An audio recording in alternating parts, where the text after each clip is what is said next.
Fake Virgin Mary.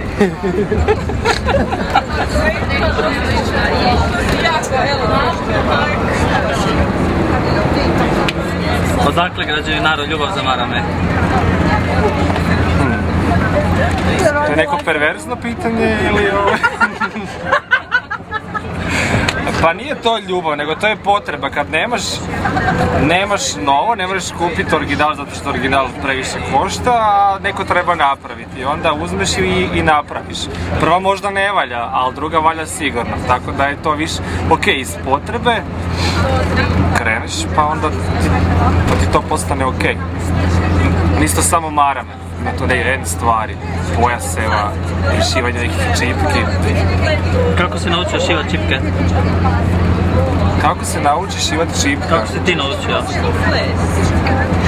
Šta, za moja stara ima mašinu, pa je onda to bio...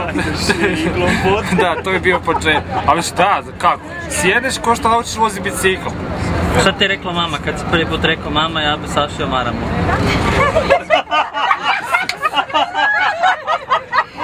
Nemoj sine ti i ja ću. Nije to bilo tak.